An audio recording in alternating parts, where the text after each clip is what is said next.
Well, jewelry making friends, my name is joeebalestrieri. Welcome to my channel and my work table. I have to tell you what has happened. I just did the unboxing for this wonderful box called Czech Beads Exclusive. This is one of the 2 subscription boxes that the Kraftika company offers, and I get both of them. And this month's box for July was called Sea Tail. So I did the unboxing, and I'm actually trying to get ready to go on a trip to Anna Maria Island with a friend, and I have a pool party with my son tomorrow before I leave. And so I'm in a little bit of a rush, and I was trying to put these beads away, but they are too cute. This box is so wonderful. It's packed with Czech glass, and I just could not put the beads away. So I'm trying to do a fast bracelet, and I thought I would share it with you. There are 26 items in this box, all Czech glass. It was really, really amazing with kind of an oceanic vibe. There were 2 color things going on, the brights and the watercolors and the tropical citrus colors, as well as some black and some Picasso washed, and even some things that look kind of like they came up from the depths of the ocean. But I have kind of separated them out, and I went into my stash and pulled a few charms. Now, these gorgeous little silver charms, I love this fish, I love these little mermaids. I really want to save the ship's wheels. There were 2 of them for earrings. So I put them here. I'm not sure if I will use them because I have kind of shifted to gold. I had these little coral, little 3mm beads and these little seashells in my stash, and they just went perfectly with these pressed glass bicones in this salmon pink. And I started to play with this, and I just had to keep going and make a bracelet. So maybe I'll even get it done and take it with me on my trip. But this little fish, there were 2 colors of this fish in the box, and I'm just in love with him. He is so detailed. He is 2-sided. I just absolutely love him. So I'm doing a multi-strand bracelet, but beaded chain. But the beaded chain links are quite short, so this doesn't take long at all. From my stash, I have also pulled some little hematite gold-plated spacers that I had left over from a box last month. And then I have gone into the other box that I get from Kraftika. I think these were in that box, and maybe these. I can't quite remember. I've sort of mixed my 2 boxes. They're both wonderful. The other box is called BohemStyle, and it's actually more of a kit edition. It comes with a code that you can go to a video website and have a full tutorial for 2 pieces of jewelry every month. I never do that because I kind of like to do my own thing, but it's definitely there for you, and it's great for beginners, and you're working with Czech glass. So I've kind of stolen a few of these Czech glass faceted rounds from that box, and also from my stash I have this little length of chain, which may or may not be my extender on my bracelet, but I thought it was so cool and nautical because it looks like a little mini rope. It's got that sort of twisted rope look, so that's what I'm planning to do. I have this little set of gold-filled toggle clasps. It's an Amazon find. I've reordered this set maybe 3 times now. They are so beautiful. I can't remember how many pieces, but all of the lobster clasps in it are a little bit different shape. There are some really large oversized ones, some smaller ones, but doesn't this one kind of look like the pulley that you would see on a fishing boat? Like, you know, that little pulley that pulls the nets up? I don't know. For me, I've got like sea tail poetry going on here. That's how I'm seeing things. And in my stash, in my bead soup, I do not remember where I got this. I believe that it's solid brass because where it is cut, I don't see any difference in color. I don't even know what it's made out of or where I got it, but I thought that would be a beautiful little ring to connect my fish. And then from my stash, I've pulled all of these little sea charms. I have the little fish bones. I have a little whale tail, or you know, little sea creature tail, a starfish, and a little shell. And every single thing here, this ring, all of these, everything has been brushed with my Permalac coating ahead of time while I was making my beaded chain. This is my favorite coating for anti-tarnish. It's really thin. I already need to get another bottle. I pretty much brush everything I make in jewelry, even my ring. These were just little fashion jewelry ball head pins, and I brush the tips of them even with my Permalac. It really gives longevity to my work, and I love that.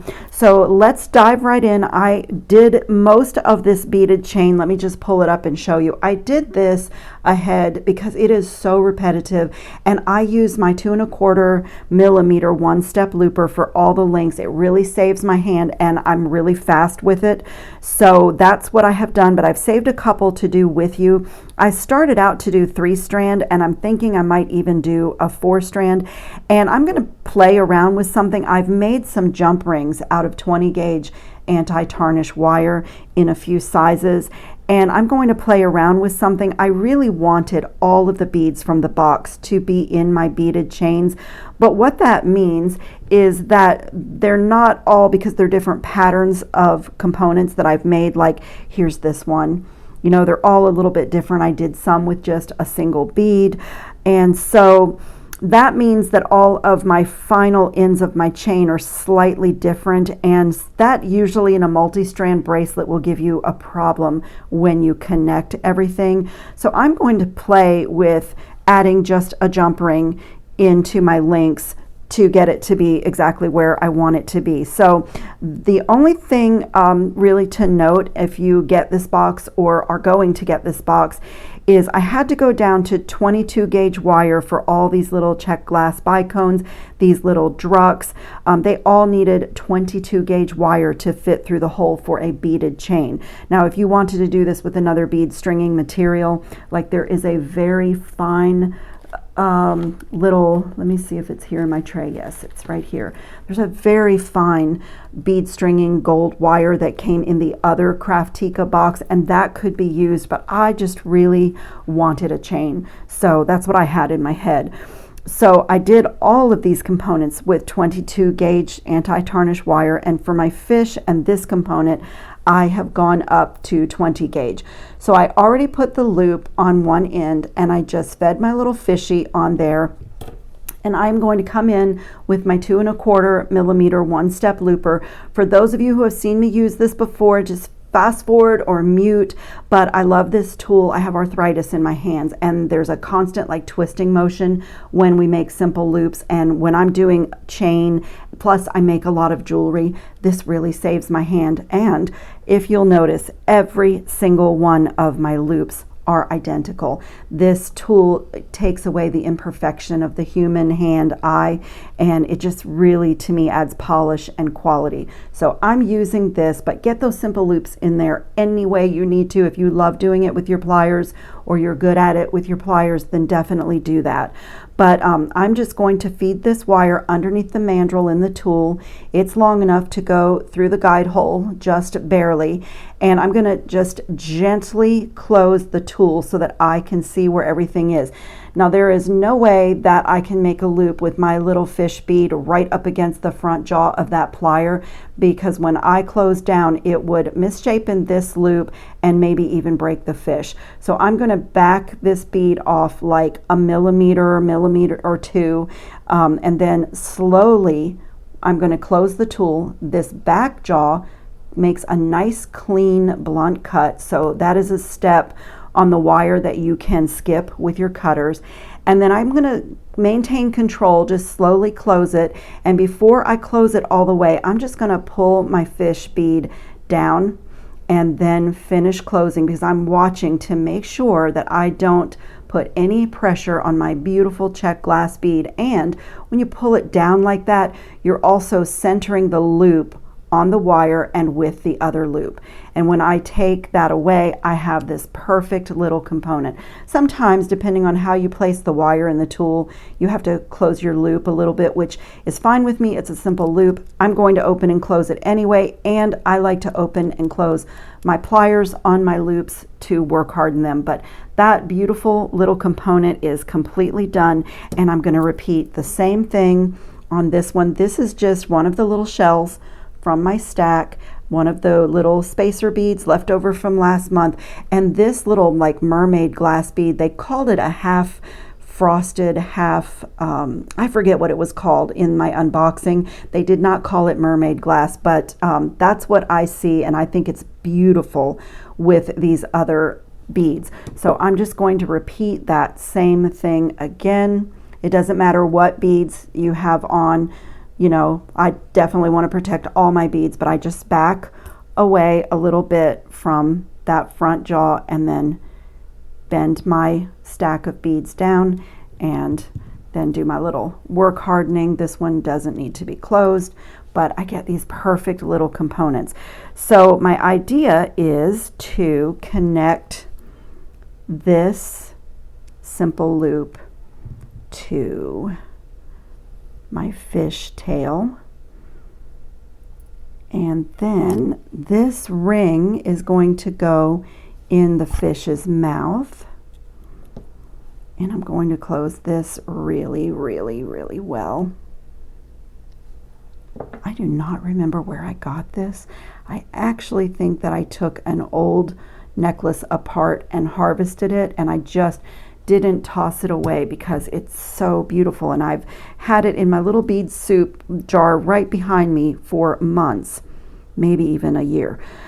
So now I'm just going to work on my beaded chain because let's see, I am going to connect this right here, but I want to get my beaded chain completed. So this is going to be my next one, and I've going down to my 22 gauge wire, and it works fine. Now when you don't have any beads on your wire with the one-step looper, you don't need to feed it all the way through the guide hole.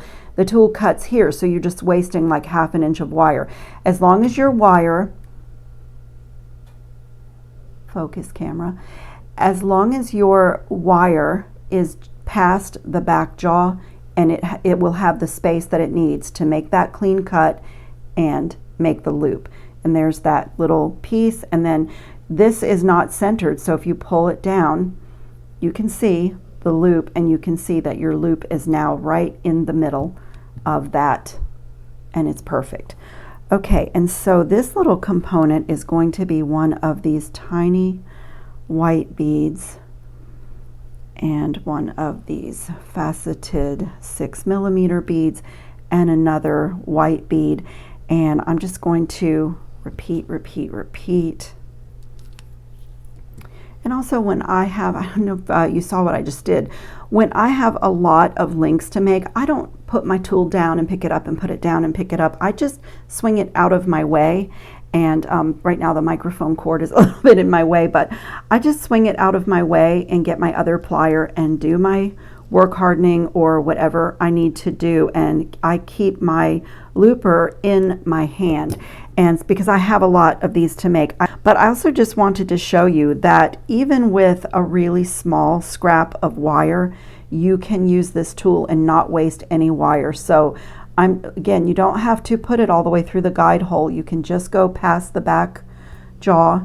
It makes that little cut, and then I can bend that down. I keep my nylon jaw pliers handy because if there's like a little bend or anything in the wire, this is a great time to take care of that. And then you can just feed your bead right on, and I can get another loop in there with my tool. As long as my wire goes past that back jaw, it will make the loop for you. So I really don't waste anything with this tool, and I get really consistent loops when I'm doing a beaded chain. You know, it is handmade, it is artisan, and you know, you see the eye-hand you know, coordination thing in my pieces, but really high quality. You know, tools can just make all the difference. So I got really good components here, and I'm going to go ahead and do the same thing for a couple more beads and then work on that beaded chain.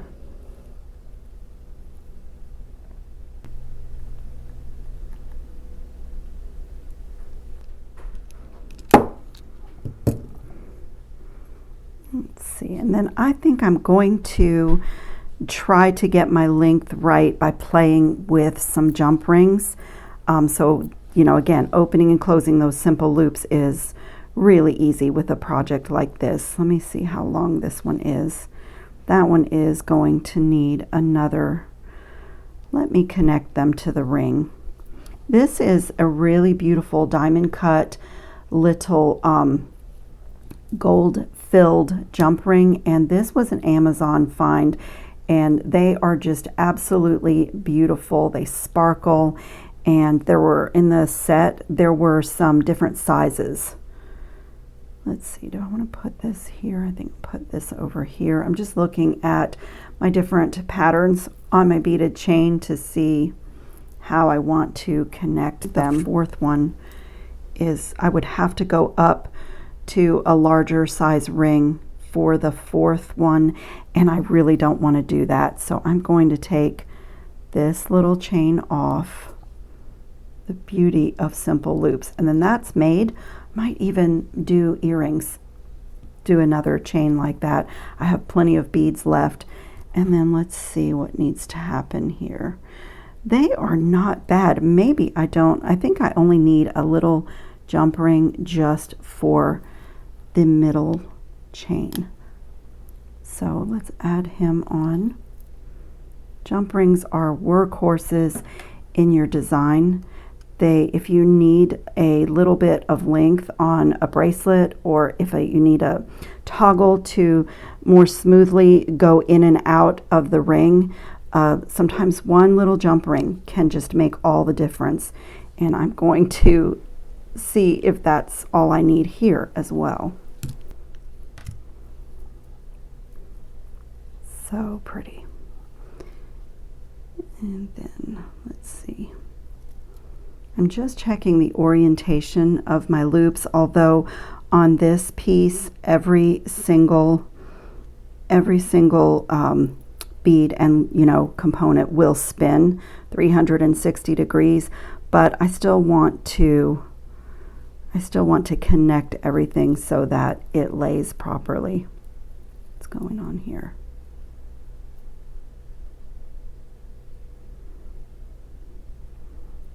So I need one more little jump ring right there. I don't know if you can see the orientation. Let me zoom in a little bit. So I need a ring. I use my mat to kind of keep track of that. So the ones that are laying flat, or the loops that are flat, those are horizontal to my mat. And then you can see like the loops on my fish are perpendicular, they're upright. So in order to have this bracelet lay right on the wrist, I need a perpendicular little connection right there. So I'm going to get another one of these really tiny little jump rings that I made and add that right there at that connection. Just keep everything in the order that I have it laid out and get it connected. There we go. So any skill level can do this. This is really simple connecting, and the simple loops. Little fishy. So there's a little trick for when you have several rows of beads and if they're not laying right. So you can see that I have added the jump ring on that one, but there's another little thing you can do that sometimes really helps it to lay properly. Grab your loop and you're just going to let me turn it this way so that you can see and I can see. You're going to grab your loop and just bend it toward the middle. When you have multi loops here, on a piece like this, I'm just going to give it a slight bend and see how all three rows lay nicely next to each other. And I'm going to come to this end and do the same thing. Just grab this little loop here and just a tiny little slant inward toward the middle, and see, it just makes your section where you have three chains that have to sit together, it just makes them lay nicely. Okay, and then I need to get a couple of jump rings for my chain because this chain is solid. Let me dump this out and find the small ones. I love to make my own jump rings. Then I know that they're out of the same wire, that I've done all my components, the color matches. I know that it's the anti-tarnish and I know the gauge and everything. So I always make extras when I'm making jump rings for a project And then I'm going to connect, maybe I want a little bit larger one here. Not that large. I'm going to connect my lobster claw clasp right to this, needs to be open more, right to this beautiful ring.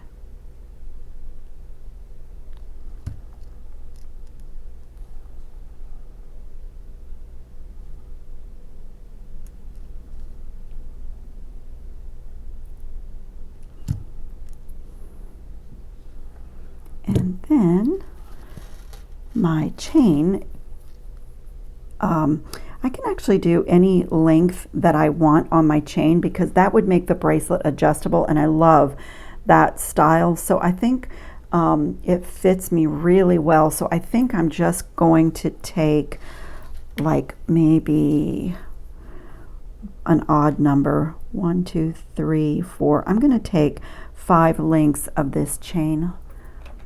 It is a solid brass chain with an anti-tarnish coating from Purity Beads. So I'm using my junkier cutters because it's a little bit thick. And I try to save my, I cut them at an angle on the side when I'm losing a link, because in essence, this is a really decorative oval jump ring now. And as you can see, I've saved this larger one. They really come in handy. So I have one little link there, and the rest of this chain can go back in my stash. And now this gets connected on this end. Let me connect it with everything straight. And I will do a tiny little jump ring here. And now the fun part, because I need to create a little dangle for the end of my extender chain, and I need to decide what charms are going to go on this piece and where, because I wasn't sure. I pulled quite a few and I wasn't sure if I was just going to choose one or all, or sometimes none even. You know, it's just like the fun part when you get to this point in a project. Close that really well. And now what I was thinking for the end of my chain here is my other shell that I have. And these are very lightweight. Let me get a little head pin.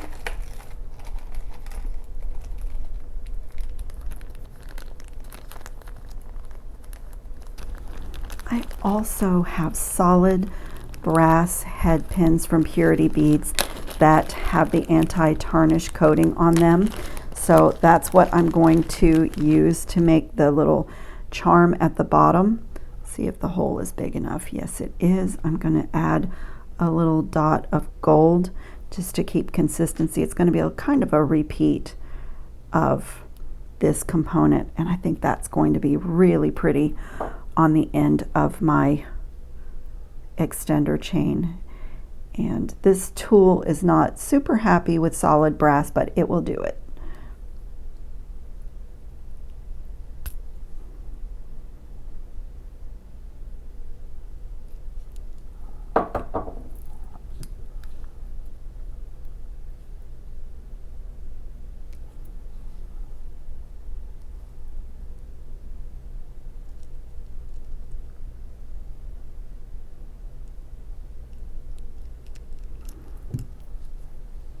Okay, that is done. And now I just have to decide on my charms. And I could even make another little dangle if I wanted to add another yellow up here somehow. Let's have a look and decide. I think I really do want the little fish. I use these white little 3mm beads, and I thought the fish bones was really cute with the little fish here, but I also love this starfish, and even this little sea creature tail is really cute. And I could do like one here and one here. see. And wrap a bead. Two more head pins. I'm not loving the shell. Do maybe the little fish here. Gold.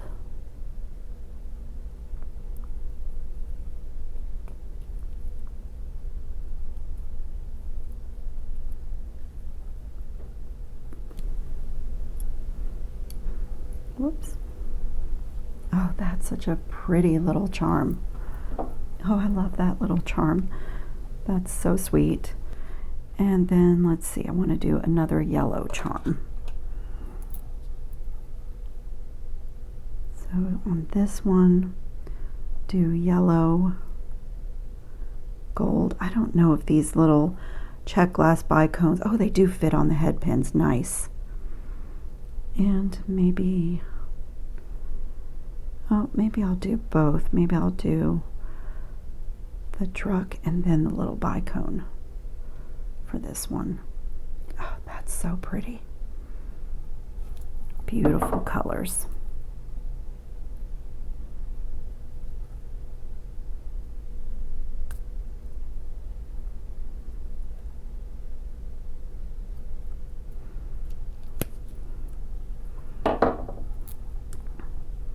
Now you could attach your charms directly with these loops, but I always just find that they dangle and hang more nicely if I put them on a jump ring. So I just need to decide what is going to go where. Let's see. Okay, the yellow. I'm going to try my little connecting trick that I do. I take a larger jump ring, a larger size, and instead of connecting my charms into a loop so that they don't move, I will connect around the circumference of a section of my necklace. So like, I don't know if you can see, but right here, I'm going to put this around my loop and add these two charms on. And that way they move 360 degrees around my bracelet, and no matter which side of the bracelet I connect it on. So I'll pick it up and show you like what I'm talking about. So see how I put my jump ring around the circumference? It's just a little something I started doing, and I just find that my pieces are a little bit more wearable. My charms don't get like stuck. Whether I clasp my bracelet this way or if I put it on this way, my charms will still go wherever I need them to go. So it's just a little trick that I do. And then I can clasp, this is adjustable, and then I think I'll do this one right here. The three charms will go right here on this end. This is going to be really full, almost like a charm bracelet. This is the sweetest bracelet, and it is so much fun and so colorful and adjustable. I love doing a bracelet this way. Let me turn it the other way. If you have a bracelet like this with an extender chain and you lay the chain, gotten it tangled up a little bit, but if you lay the chain part across your wrist like this, then it's really easy to clasp it by yourself. You come around with your lobster claw. But as everybody knows, you cannot clasp a bracelet when the camera is recording. It's Murphy's Law.